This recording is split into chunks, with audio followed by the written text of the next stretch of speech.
Hoy toca ver un conglomerado de todo lo que se ha visto a lo largo de este primer bimestre. ¿Ya? Entonces, para ello, primero nos dirigimos acá al libro, a la página 221. Ya, a ver.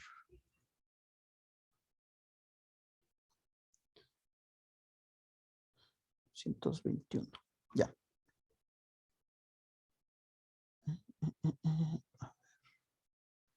221. Bajémosle un poco más entonces. Métodos de muestreo. Ya, vamos. Listo. Lo primero que toca ver son lo que viene siendo los métodos de muestreo. ¿A qué se refiere con métodos de muestreo? Primero definamos qué es una muestra. Como se les había mencionado anteriormente, una muestra no es en sí una pequeña porción de, de una población que se desea analizar. Por decir, como les puse el ejemplo en esa ocasión, 700 alumnos, 700 de ustedes son mis alumnos. Entonces, esa vendría siendo la población. Si yo de eso quiero sacar lo que viene siendo una muestra, yo puedo tomar, digamos, un paralelo. Cada paralelo de ustedes es de 50 estudiantes. Entonces, mi muestra va a ser de 50 estudiantes. Y mi población viene siendo todo el número de personas, que vienen siendo los 700 estudiantes. A eso se refiere lo que es una muestra. Es una pequeña porción de la población que se va a analizar. Ya, aquí habíamos mencionado cuáles son las razones para realizar un muestreo y tenemos que eran las siguientes, que la número uno, que establece contacto con toda la población, requiere mucho tiempo. Ya, y como les había mencionado, analizar a cada uno de ustedes persona a persona, yo me demoraría mucho en evaluar, en tomarle los datos a cada uno, pero yo puedo decir en datos generales, tomo a 50 de los 700 de ustedes, tomo 50 alumnos al azar y ahí les hago esa misma evaluación y ahí entonces yo puedo estimar que el valor que el valor promedio que todos sacaron en esas notas, digamos, si yo voy a tomarles, si yo voy a decir, voy a evaluar las notas de 50 estudiantes y ya, al yo evaluar esas notas, promediar y todo eso, me sale que el promedio es, digamos, 8/10. Ya, entonces yo puedo estimar que toda la población sacó 8/10 en la materia de técnicas de inferencia estadística. Ya, ¿vieron? Es mucho más fácil evaluar a 50 estudiantes y dar un dato que obviamente no va a ser tan preciso como si yo evaluara a todos, pero se va a acercar bastante. Ya, pero entonces ahí yo reduzco bastante el tiempo, que no es lo mismo evaluar a 50 estudiantes que a 700 estudiantes. ¿Ya? Entonces, la razón número dos, el costo de estudiar todos los elementos de una población resulta prohibitivo. En ciertos casos, como se había puesto en esa ocasión, el ejemplo de un censo, que a veces no se puede evaluar a todas las personas porque no todas van a estar en casa. Entonces, por ende, no, esos datos no puedo yo asegurar 100% que yo evalúe a todas las personas, sino, digamos, yo evalué a un 95% del 100%. Ya, entonces, por eso dice que no es prohibitivo. Eso es para algunos ejemplos. Vamos con la razón número 3, que es imposible verificar de manera física todos los elementos de una población. Asimismo, me acuerdo que les había mencionado un ejemplo de los pescados en el mundo. Yo estoy contando de uno en uno cada pescado. Y a lo que yo termino de contar todos los pescados existentes, el número pueden haberles, digamos, algunos pescadores pudieron haber capturado algunos pescados, entonces por ende ese número ya cambió. Entonces yo ya no voy a tener la información más actualizada porque otra vez debería yo contar de uno en uno, en uno, en uno y voy a sacar un nuevo resultado. Pero cuando yo saque ese nuevo resultado, la población general va a volver a cambiar. Asimismo, como les decía, pueden haberles pescado algunos y ya por ende mi número va a reducir. O en otros casos puede que los huevos de los pescados eclosionen y por ende ya haya una población haya aumentado. Entonces, ya vieron en los dos casos. Por eso algunas poblaciones son prácticamente imposible de determinar su valor exacto. ¿Ya? Vamos con la razón número 4, que es algunas pruebas son de naturaleza destructiva. Ya, aquí tenemos el ejemplo, como les había mencionado, el del vino. Yo para probar que el control de calidad del vino, no, yo no puedo probarlo en todo el vino, no puedo yo consumirme todo el vino porque si no yo después qué vendo. Por eso el control de calidad del vino solo, digamos, toman unas tres botellas de todas las cientos o miles de botellas que salen en esos viñedos. Entonces ya, toman esas tres botellas y con eso comprueban que la calidad es la necesaria que ellos están buscando, ¿ya? Pero si yo quisiera comprobar la calidad del producto, de todo el producto en general, la única forma es que yo me tome todo el vino y compruebe así. Entonces, pero si me tomo todo el vino, después, ¿qué vendo? Por eso es que algunas pruebas son de naturaleza destructiva, ¿ya? Y por último, los resultados de las muestras son adecuados. Aquí viene aquí viene un dato similar a la primera razón, que yo puedo evaluarles, como les decía, a 50 de ustedes y no me va a dar el valor preciso como si yo les evaluara a los 700, pero me va a dar un valor bastante aproximado, que puedo tomarle como un valor bastante confiable para los resultados que yo estoy buscando. ¿Ya? Ahora vamos con las técnicas de muestreo. Habíamos visto que eran algunas. Primero que el muestreo aleatorio simple, que trata de que una muestra es seleccionada de manera de que cada elemento o individuo de la población tenga la misma posibilidad de que sea incluido. Perdón. Ya. Aquí les había colocado el ejemplo que, digamos, yo quiero escoger a la directiva, me acuerdo. Y entonces yo voy a poner el nombre de 50 de ustedes en una funda. Y asimismo a uno de ustedes aleatoriamente le digo, saque un papel y esa persona va a ser digamos, el presidente del curso. A otra persona le digo, saque otro papel, ya esa otra persona va a ser el tesorero del curso. Y así quiero elegir unas tres vocales, así mismo haría sacar unos tres papeles más. Ya, entonces vieron, todos tienen la misma probabilidad de ser tanto vocales, presidentes, tesoreros, etcétera, etcétera. A eso se refiere el muestreo aleatorio simple. Ya, entonces aquí, como les había recomendado, ustedes pueden aquí leer los ejercicios que plantea el libro para que le entiendan un poco más a detalle, con datos más técnicos. Pero yo les doy de una manera más sencilla para que le capten la idea. Y una vez que ya le capten la idea, se den otra leída asimismo a todo el texto y puedan ya, o sea, ya vayan conociendo el tema y en caso de que tengan algunas dudas ya sean mucho más fácil de solventarlas. Ahora vamos con lo que viene siendo el muestreo aleatorio sistemático, que dice, se selecciona un punto aleatorio de inicio y posteriormente se elige cada caésimo miembro de la población. ¿A qué se refiere esto? Ya, digamos, asimismo, con ustedes, los 700 alumnos, como se había planteado esos ejemplos. Entonces, asimismo, yo cojo de los 700 alumnos, voy a coger uno al azar, digamos, sale el 51, ¿ya? Ya. Ahora, yo quiero tomar no solo un dato aleatorio, digamos que de toda la muestra, yo quiero tomar, digamos, unos 20 estudiantes, ¿ya? Entonces, la manera más fácil, aunque existen también otros métodos, pero aquí les voy a dar una forma más fácil. Entonces, lo que yo debería hacer es 700 dividido para 20. ¿Ya? Entonces sería 350, a ver, 700, vamos a hacer con la calculadora. A ver, 700 dividido para 20, ¿ya? Entonces me da 35.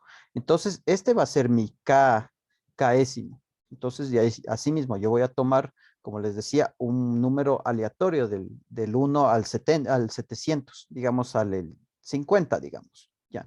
Entonces, mi primer estudiante va a ser el número 50. ¿Cómo yo calculo cuál va a ser mi segundo estudiante? Lo que debo hacer es 50 más 35. Ya. Este va a ser mi segundo estudiante, el número 85. Mi tercer estudiante va a ser este. Ya. Mi cuarto estudiante va a ser este y etcétera, etcétera, etcétera. Ya. Y digamos, yo estoy en el número 680. Entonces, ¿yo cómo calculo a mi siguiente estudiante? Yo debería sumarle más 35 y me da que es el 715. Pero obviamente yo no tengo 715 estudiantes, tengo 700 estudiantes. O sea, no puedo yo tomar el número 715. ¿Qué debería yo hacer en ese caso? Debería entonces hacer 700 menos lo que me salió, 715, ya. Y eso me da. Entonces el número 15, el estudiante 15, ese sí lo conozco, ese sí lo tengo, porque ese sí está dentro de mi rango de 700 estudiantes, ya. Entonces ese sería mi siguiente estudiante. Y asimismo, para calcular el siguiente, 15 más 35, ya. Eso es en caso de que ustedes se pasen con eso. Haya, en caso de que haya un késimo que sea muy grande o un número aleatorio que esté apegado, digamos, al límite. Entonces, lo que ustedes deberían hacer es, si se pasan, es el número que, en este caso, el 715 menos el límite o el número total. Ya, y entonces ese sería su siguiente estudiante. Ya, entonces eso es un ejemplo de lo que viene siendo el muestreo aleatorio sistemático. ¿Ya? Aquí también habíamos visto lo que es el muestreo aleatorio estratificado, que consiste en que una población se divide en subgrupos denominados estratos y se selecciona al azar una muestra de cada uno. ¿Ya? Entonces aquí, como vemos en el libro, aquí teníamos 5 estratos. Aquí hablaba de las empresas que invierten en publicidad.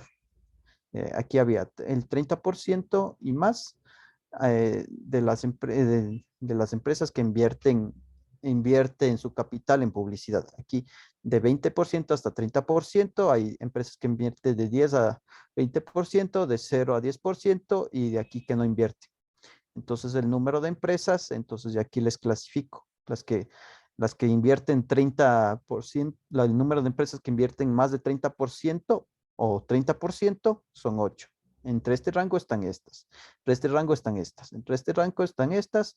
Ya, entonces la probabilidad de que yo escoja una empresa al azar y que caiga justo en esta, que esa empresa al azar, digamos que sea una de estas 8, es de esto. La otra probabilidad es esto, que vendría siendo el 2%, 10%, 54, 33%, 1%. Y el número de muestreado son los siguientes valores, ¿ya? Entonces, eso en sí era lo que trata el muestreo aleatorio estratificado, ¿ya? Ahora vamos con el siguiente muestreo, que es el muestreo por conglomerados, que asimismo se había visto. Digamos que este es no, mejor pongamos aquí un ejemplo. Todo el país. Ecuador está dividido ahí en varias provincias. Entonces, digamos que esta es una provincia, esta es otra provincia, esta es otra provincia y esta es otra provincia. A eso se refiere el muestreo por conglomerados, separar a la población, digamos, Pichincha, Guayaquil, Los Ríos, Loja, eh, Pastaza, etcétera, etcétera. ¿Ya? Entonces yo con eso, aquí saco yo una muestra, digamos, para solo Pichincha, otra muestra para solo Loro, otra muestra para solo Esmeraldas, etcétera, etcétera. Entonces a eso se refiere el muestreo por conglomerados, dividir la población total en grupos que prácticamente se ocupa más, como les decía, así en mapas geográficos. Ahí es donde se ocupa más el muestreo por conglomerados. ¿Ya? Listo. Entonces, eso era lo que se vio en sí con lo que viene siendo las muestras. También en la clase número 1, eso no explicaba en el libro, pero vamos a verle acá. Que se había, porque ahorita lo que vimos son las técnicas de muestreo estadística. Aquí vamos acá. Las técnicas de muestreo. Un momentito que se cargue.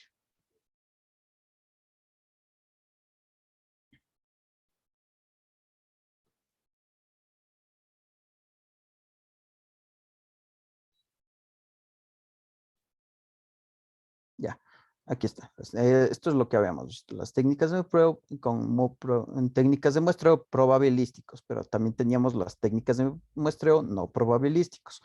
Y para las no probabilísticas es que aquí tenemos dos diferencias. Primero, las probabilísticas que yo no tengo control sobre ellas. Los datos son totalmente aleatorios. En cambio, los no probabilísticos, yo tengo el control sobre ellas. Digamos que yo, por cuotas, digamos, yo escojo de las 700, ustedes son 700 alumnos, así entonces yo puedo escoger, digamos, a 700 conocidos que yo les conozco de ustedes, y escojo 50. Y así mismo yo evalúo y saco mis datos estadísticos, pero yo ya ahí ya no estoy aplicando la aleatoriedad porque yo ahí ya escogí un número, ahí ya escogí a los estudiantes que yo ya les conozco, que ya he conversado con ellos.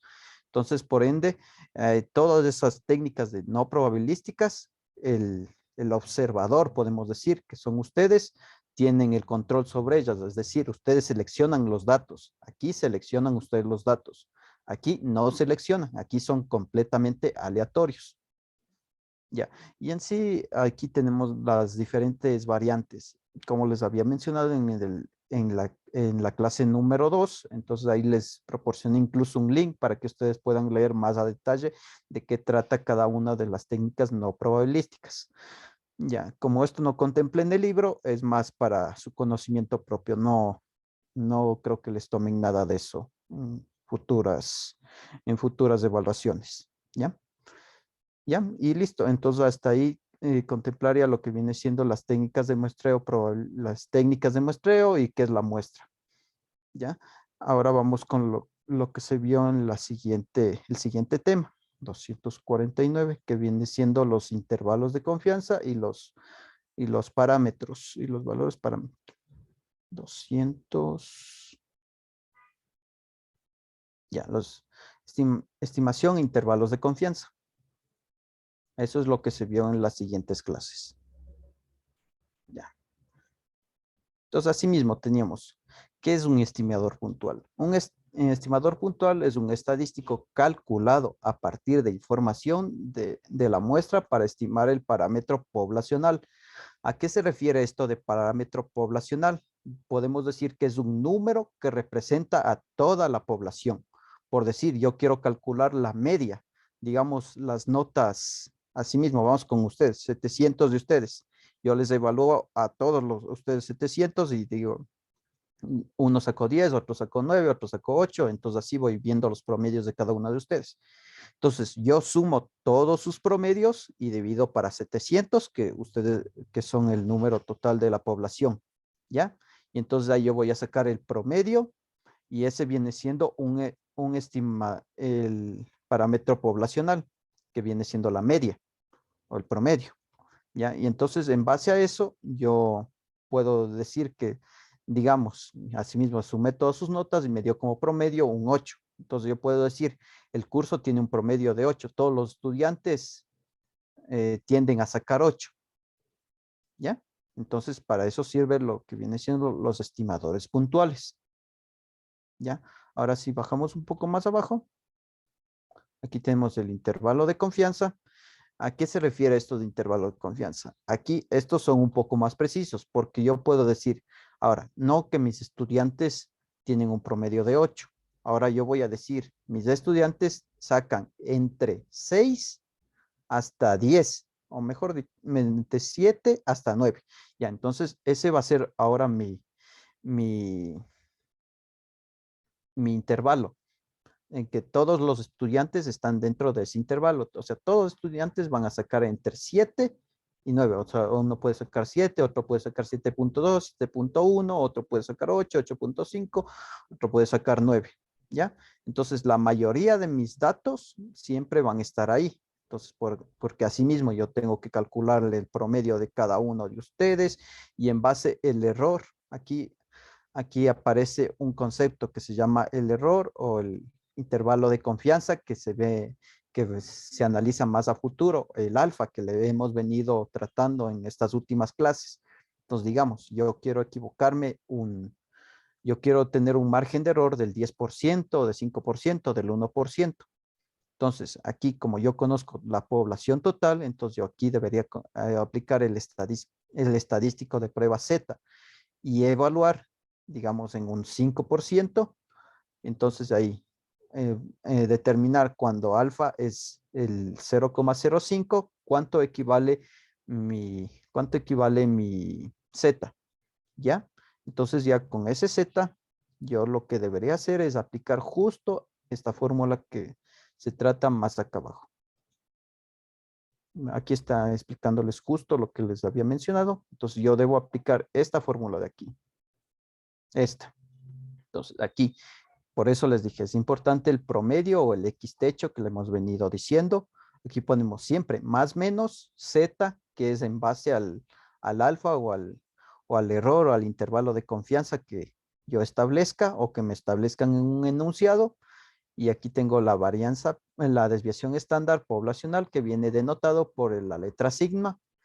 Y aquí tengo n que viene siendo el número de elementos que estoy evaluando, es decir, mi población total, que en este caso vendría siendo 700 si es que les evalúo a ustedes. Entonces todo esto va en una raíz.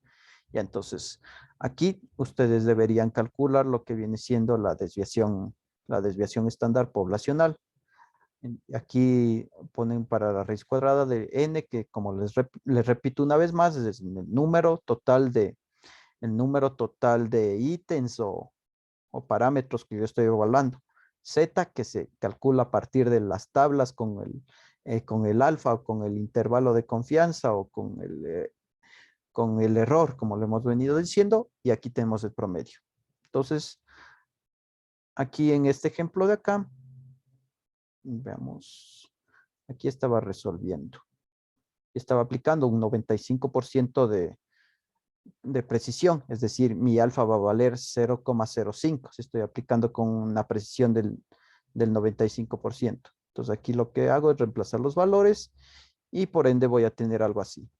Un valor más menos a otro valor. Entonces yo para determinar mi primer límite y mi segundo límite, lo que tengo que hacer es a la media sumarle, primero restarle este valor y después sumarle este valor.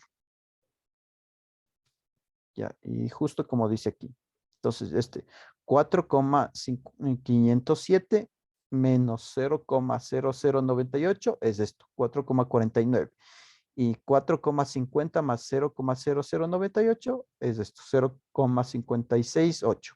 ¿Ya? Entonces, este es mi intervalo. Entonces, eso quiere decir que la mayoría de mis datos van a estar aquí, entre este intervalo de acá. Y como pueden ver, es mucho más fácil acertar una respuesta cuando yo tengo un intervalo. Es mucho más fácil decir que todos mis estudiantes tienen notas entre 8 y 9, que decir todo entre 7 y 9, que decir que todos mis estudiantes tienen 8. Ahí yo tengo un margen más grande de error, porque otros pueden tener mayor nota, menor nota, etcétera. Aquí, incluso en este intervalo de aquí, como les digo, de 7 a 9, pueden existir otros estudiantes que tengan, digamos, 10, que tengan 5, etcétera, etcétera. Pero el error que se comete es menor en comparación al estimador puntual. Ya. De eso trataba lo que viene siendo la estimación a intervalos de confianza. De ahí lo que se vio después vienen siendo las pruebas de hipótesis de una muestra y las pruebas de hipótesis de 2 muestras. ¿Ya? Entonces, para ello, primero, ya. Entonces, vamos acá primero a ver un poco el concepto de qué son las pruebas de hipótesis de una muestra. Vamos acá. Como les mencionaba, siempre ustedes ubíquense en estos cuadritos azules de aquí, que les dan un concepto bastante resumido de qué trata el tema en sí. Y una vez que ya lean esto, ahí sí vuelvan a leerlo todo para que entiendan de una mejor manera. Aquí dice, ¿qué es una prueba de hipótesis? Primero, definamos qué es una hipótesis. Es una afirmación relativa a un parámetro de la población sujeta a verificación. Hipótesis en sí es una pregunta que el investigador se hace. Es decir, yo soy el investigador en este caso y yo quiero hacerme una pregunta. Digamos, los estudiantes tienen una nota mayor a 7 sobre 10. Ya, entonces esa viene siendo mi hipótesis. Ya, ya. Y ahora, ¿qué es una prueba de hipótesis? Es el procedimiento basado en evidencias de la muestra y de la teoría de la población, de la probabilidad para determinar si la hipótesis es una afirmación razonable. Es decir, La hipótesis viene siendo la pregunta y la prueba de hipótesis vienen siendo los procedimientos que yo hago para contestar dicha pregunta. Es decir, como yo pregunté, mis estudiantes tienen el promedio de mis estudiantes es mayor o igual a 7, ¿ya? Y mis pruebas de hipótesis van a ser los cálculos que yo haga para determinar si esta hipótesis es verdadera o es falsa, ¿ya? Entonces, para contestar lo que viene siendo la hipótesis, la prueba de hipótesis viene siendo esto de acá. El método que hemos venido tratando estos últimos días, estas últimas clases, mejor dicho, que viene siendo la prueba de hipótesis de 5 pasos.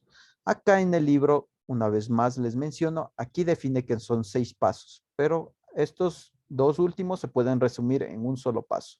Ustedes pueden aplicar, si desean, los 6 pasos o si desean los 5 pasos de acá, que prácticamente es lo mismo.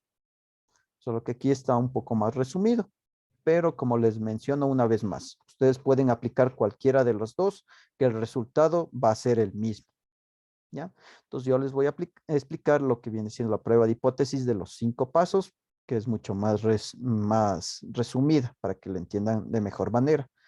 Entonces dice que para resolver todos estos ejercicios, primero debo definir 5 pasos, que es definir lo que viene siendo la hipótesis nula y alternativa, definir el nivel de significancia, seleccionar el estadístico de prueba, formular la regla de decisión y definir una conclusión. Ya, esos son mis 5 pasos principales. Para definir una hipótesis nula y alternativa, lo único que tienen que hacer es esto, poner H sub 0 que se refiere a la hipótesis nula y H sub 1 que se refiere a la hipótesis alternativa. Ya, y si vamos con el ejemplo que estamos tratando, es decir, yo puedo decir como hipótesis nula, mis estudiantes sacan al menos una nota de 7 sobre 10. Ya, entonces mi hipótesis nula deberían ustedes plantearla así. Al menos, como dice, al menos debería ser menor, mayor o igual, perdón. Mayor o igual a 7. ¿Ya?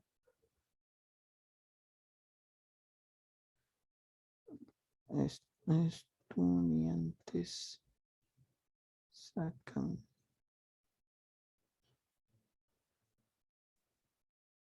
7. 7 sobre 10, ya. Entonces esa viene siendo mi hipótesis nula. Y mi hipótesis alternativa vendría siendo todo lo contrario. Entonces que mis estudiantes no sacan de 7, 8, 9 o 10. Pueden sacar menos. Entonces yo le debería definir de la siguiente forma. ¿Ya? Los estudiantes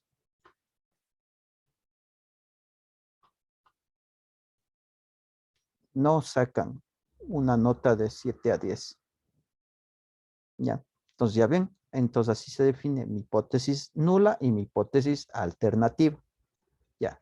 Una vez que ustedes ya definen tanto en fórmula como en texto, lo que viene siendo la hipótesis nula y la hipótesis alternativa, lo que tienen que hacer es definir si esta va a ser una prueba de una cola o una prueba de 2 colas.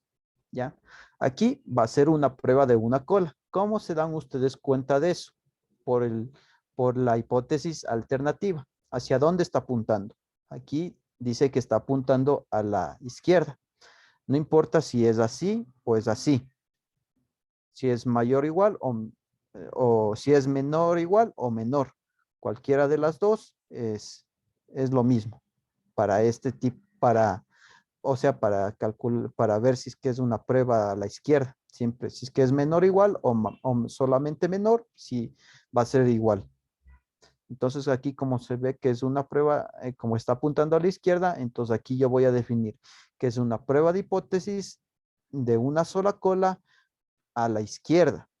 Entonces yo me quedaría con este de acá. Este de acá. Ya. Es una prueba de hipótesis de una sola cola a la izquierda. Si mi hipótesis estuviera apuntando a la derecha, es decir, si fuera mayor a 7, mi hipótesis alternativa, recuerden. Si mi hipótesis alternativa fuera mayor a 7, entonces yo debería escoger esta de acá, que viene siendo una prueba de hipótesis de una sola cola a la derecha. Pero aquí, como está apuntando a la izquierda, me quedo con esta. Como les decía, aquí puede ser menor o menor igual. Yo escojo esta de acá. ¿Ya? Y en caso de que fuera así, ya, fuera así, fuera igual o fuera diferente, entonces yo en los dos casos voy a decir, es una prueba de dos colas, si es que es igual o es diferente. ¿Y cómo podríamos ajustarle para que cumpla este caso de aquí? Pues de la siguiente manera. Los estudiantes sacan una nota de 7 sobre 10. Ya, los estudiantes siempre sacan 7 sobre 10. Ya, ya. Entonces aquí está, los estudiantes siempre sacan 7 sobre 10. Ya, y los estudiantes no sacan una nota de 7 sobre 10. Entonces con eso estoy diciendo que aquí mis estudiantes sacan 7 sobre 10, entonces yo voy a decir que siempre van a obtener aquí 7. Aquí estoy diciendo que mis estudiantes no sacan 7 sobre 10, pueden, es decir, pueden sacar 8, 9, 10 o pueden sacar incluso menos. Entonces aquí estoy ocupando tanto a la izquierda como a la derecha los datos, ¿ya? Entonces eso sería un ejemplo. Entonces ahí, aquí claramente, como veo que es una desigualdad en la hipótesis alternativa, declaro que es una prueba de dos colas. Pero dejémoslo ahora así como estaba antes y es más, vamos a arreglarle porque es mucho mejor. Entonces sacan una nota de al menos, esto nos falta poner, al menos 7 sobre 10. Ya. Entonces aquí está. Nuestros estudiantes sacan una nota de al menos 7 sobre 10. Entonces por eso cojo mayor o igual a 7. Ya, y los estudiantes no sacan una nota de 7 sobre 10. Entonces aquí cojo todo lo contrario. Ya. Entonces aquí habíamos definido que era una prueba de una sola cola a la izquierda. Ya, entonces por eso marcamos esto de aquí. Ahora, definir el nivel de significancia. Esto se obtiene a través de un dato que nos proporciona el mismo enunciado, que viene siendo el alfa, el intervalo de confianza, nivel de significancia, etcétera, etcétera. Tiene algunos nombres, pero esos que les mencioné, siempre va a tener uno de esos que les mencioné. Ya, ahora, en base a esto, si es una prueba de una sola cola, entonces yo a mi alfa el valor que me den en el enunciado, le voy a poner tal y como está. Pero si fuera una prueba de dos colas, entonces yo al alfa que me dieron en el enunciado, lo que voy a hacer es dividirle para dos, ¿ya? Y así defino mi nuevo alfa, que vamos a decir que es alfa medios, ¿ya? Entonces esto para cuando sea una prueba de dos colas. Si es una prueba de una cola, si es que es a la izquierda o a la derecha, tal y como venga el alfa. Ya. Siguiente, se selecciona el estadístico de prueba. Aquí vamos a seleccionar el estadístico Z o el estadístico T de student y más adelante vamos a ver en clases futuras, vamos a ver el estadístico de prueba Fisher, el chi cuadrado, etcétera, etcétera. Ya. Ahora, ¿cómo me doy cuenta de que debo seleccionar el estadístico de prueba Z o el estadístico de prueba T de student? Por los datos, por el enunciado en sí. Si el enunciado me proporciona datos poblacionales, es decir, me dice que el promedio de los 700 alumnos es, digamos, 8 sobre 10, ya. Entonces aquí, como está diciendo, el promedio total de los 700 alumnos, que viene siendo mi población, es, entonces aquí en vez de new, yo debería poner el 8. Ya. Y después me dice, y si yo tomo un curso, digamos el paralelo 111, y el paralelo 111 sacó 9, ¿ya? Entonces yo aquí debería poner 9, la varianza en caso de que me dé el enunciado, si no me da, Me voy a la parte de acá y lo debería calcular con la siguiente fórmula de acá. Aquí hace falta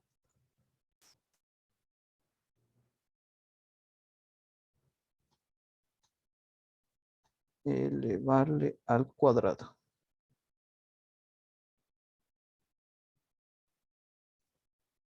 Listo, ya. Ya, entonces yo debería calcularlo con la siguiente forma, que es la sumatoria de la media menos digamos son 5 datos. Entonces sería la media menos el primer dato, lo que me salga al cuadrado, más la media menos el segundo dato, lo que me salga al cuadrado, más la media menos el tercer dato, lo que me salga al cuadrado, más la media menos el cuarto dato, lo que me salga al cuadrado, y más la media menos lo que me salga, menos el quinto dato, todo lo que me salga al cuadrado, y ya, entonces ahí yo calcularía toda esta sumatoria. Sumar todos esos 5 valores y dividiría para n, que es igual a 5, y a eso le sacaría la raíz cuadrada. Con eso yo obtendría mi desviación estándar poblacional. En caso de que no les proporcione el enunciado, vuelvo a mencionar, porque si el enunciado les da, digamos, tiene una desviación estándar de tanto, entonces ya directamente le ponen ahí y no habría ningún problema. Ya, ahora, como les mencionaba, cuando hablamos de datos poblacionales, ocupamos lo que viene siendo el estadístico de prueba Z. Pero cuando hablamos de datos muestrales, es decir, yo tengo una población de 700 estudiantes, pero ahora yo voy a tomar, digamos, 2 cursos, viene siendo 100 estudiantes. Ya. Entonces, yo a esos 100 estudiantes les voy a tratar, digamos, como si fuera mi población total, pero ustedes no saben que la población total es 700, no 100. Ya, entonces ya de esos 100 yo voy a sacar mi media poblacional, pero mi media poblacional estimada, podemos decir, porque ya sabemos que mi población total es de 700 estudiantes. Y si yo estoy tomando 100, entonces ahí estoy sacando mi población, mi media poblacional estimada, porque no estoy tomando todos los 700 estudiantes. ¿Ya? Entonces ahí yo debería ocupar y de ahí, entonces de ahí, una vez que saco mi población estimada, entonces lo que debería y de ahí debería seguir el mismo concepto que tenía justo en la parte de acá, que decía, ya, ahora yo para sacar lo que viene siendo mi media muestral, digamos, que de esos 100 estudiantes, yo solo voy a evaluar a 20, ¿ya? Entonces ven que de esa subpoblación estoy tomando una muestra y esa vendría siendo el X techo. Entonces, de esos 20, le resto con mi media poblacional estimada. Y entonces, no, pero para ello, si es que se trata de un ejercicio como lo que les estoy mencionando, ustedes de una tienen que aplicar el estadístico de prueba TD-Student con la siguiente fórmula. Como ven, es prácticamente lo mismo, solo que aquí no va, esta S es la desviación estándar, pero de la muestra, de los datos muestrales.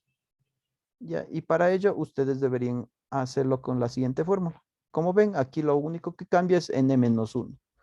Aquí n ya va a ser como les decía, mi muestra, que de los 100 estudiantes yo voy a evaluar a 20. Entonces aquí debería ser 20 menos 1, 19. Y aquí, entonces el dato de la media de mis 20 estudiantes menos la nota de mi primer estudiante, lo que salga al cuadrado, así mismo, más el promedio de mis 20 estudiantes menos la nota de mi segundo estudiante, lo que salga al cuadrado. Y así, etcétera, etcétera, hasta hacerle que el promedio menos el dato de mi estudiante número 20, lo que salga aquí al cuadrado.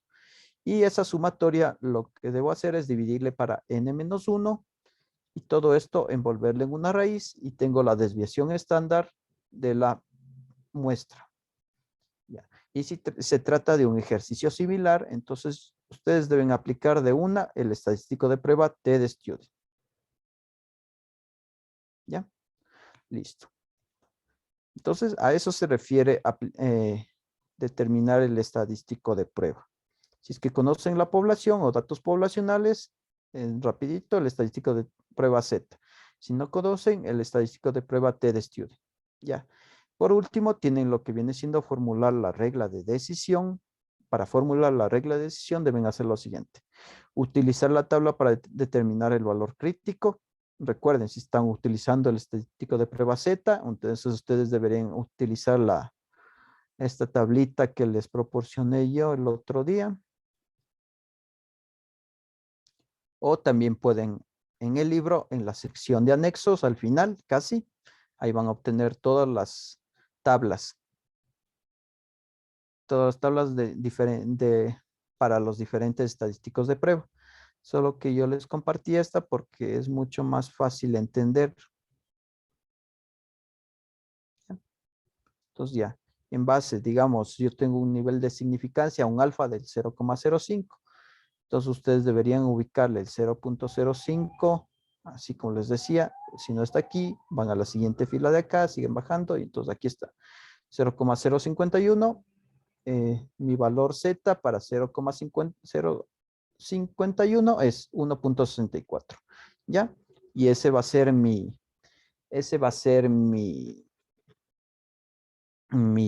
valor crítico. ¿Y para qué sirve el valor crítico? Para establecer los límites donde yo voy a poner los puntos de corte para cuando yo grafique. ¿Ya? Entonces ahí después lo que tienen que hacer es graficar el valor crítico y el valor calculado. Recuerden que el valor calculado lo obtienen a partir de esta fórmula. Si es que es Z, si es que es T, con la fórmula de T del estadístico seleccionado anteriormente.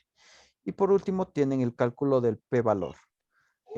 Si es que es necesario, porque no en todos los ejercicios solicitan calcular el p-valor.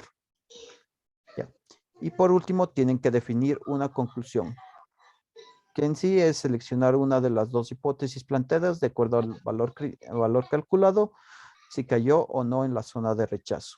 ¿Ya? A la persona que está con el micrófono activado, por favor, le pido que lo silencie. Ya, gracias. Ya. Listo. Entonces, para que quede esto un poco más claro, vamos a ver así unos pequeños ejemplos. Ya, entonces aquí, teóricamente, una máquina automática despachadora de refrescos vierte 225 mililitros. Aquí les seleccioné las partes más importantes que deberían ustedes tomar en cuenta en los ejercicios. Entonces, 225 mililitros viene siendo mi media poblacional. Por unidad, una muestra aleatoria de 36 refrescos, ya viene siendo mi N, y tiene un contenido promedio de 220 mililitros. Aquí ya me está dando el promedio, es decir, el X techo de estos 36 elementos que yo voy a evaluar. E incluso aquí me dice, les doy una desviación estándar poblacional de 15 mililitros. Como aquí ya dice poblacional, entonces yo rapidito sé que tengo que ocupar el estadístico de prueba Z. Ya, y determinar si el promedio teórico se mantiene en 225 mililitros con un nivel de significancia del 5%. ¿Ya?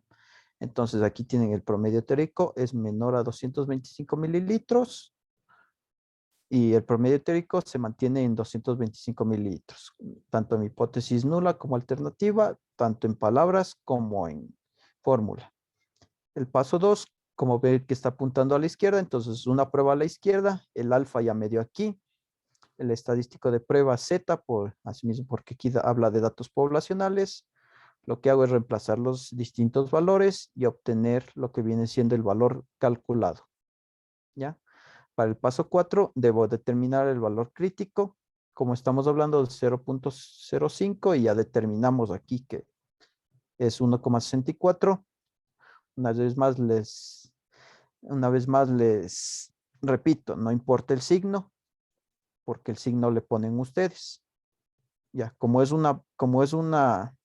de una cola a la izquierda, entonces ustedes ya saben que tienen que ponerle menos. Si fuera una cola a la derecha, le pusieran aquí más. Ya. Entonces a eso me refería con es el punto de corte. Aquí está 1,64. Mi valor crítico es mi punto de corte.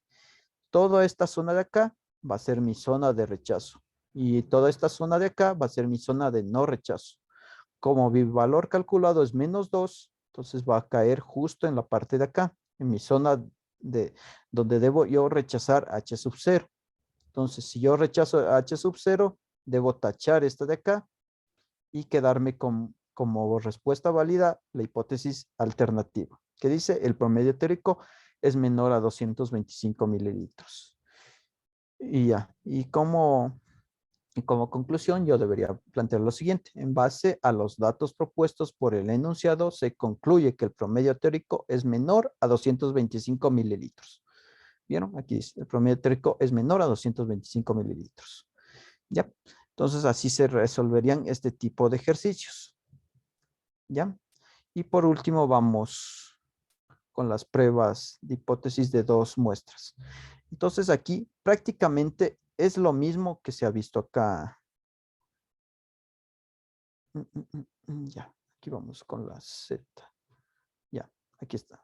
Para dos muestras. Es prácticamente lo mismo que se ha visto anteriormente, con la diferencia de que vamos a tener dos muestras, dos Ns, dos desviaciones estándar, etcétera, etcétera. Entonces aquí tengo mi muestra de la población 1 y mi muestra de la población 2. Entonces aquí yo comparo la población 1 con la población 2 y asimismo decido si es que este apunta a la izquierda o a la derecha, va a ser de una sola cola. Si apunta, si es mayor, si es igual o diferente, entonces es una de dos colas. El alfa se mantiene igual, si es que es de una sola cola, si es que es de dos colas, se le divide para dos. El estadístico de prueba es igual, si habla de datos poblacionales, ya saben Z, si no habla de datos poblacionales, T de student. Ya. La tabla, el valor crítico, como aquí se calculaba en base al alfa, entonces ustedes deberían hacerlo de la misma manera. Y el valor calculado también deberían calcularlo con esta fórmula de aquí. Ya ven, aquí lo único que cambia es que tenemos un X, un promedio 1, promedio 2, desviación estándar 1, desviación estándar 2. Como son dos poblaciones, deberían sacar el promedio para la población 1, la desviación estándar para la población 1 y N1. Entonces, todos esos datos ustedes aquí los reemplazarían, sumarían, restarían, harían todas las operaciones aritméticas correspondientes y obtendrían el valor calculado. ¿Ya? Y entonces, de la misma manera, ustedes harían el gráfico. Entonces, aquí establecerían el valor crítico y el valor calculado. Entonces, aquí para ello me voy aquí a basar en un ejemplo de libro. Justo en la página 313.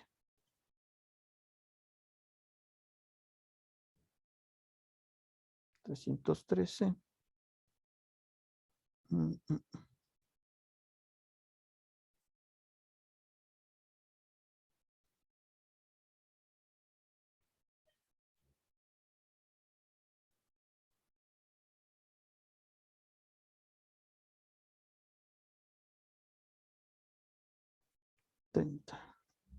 Ya.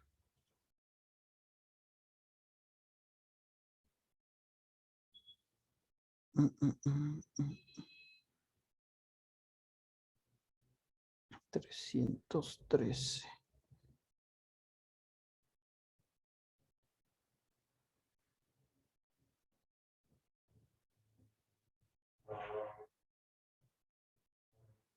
De dos muestras.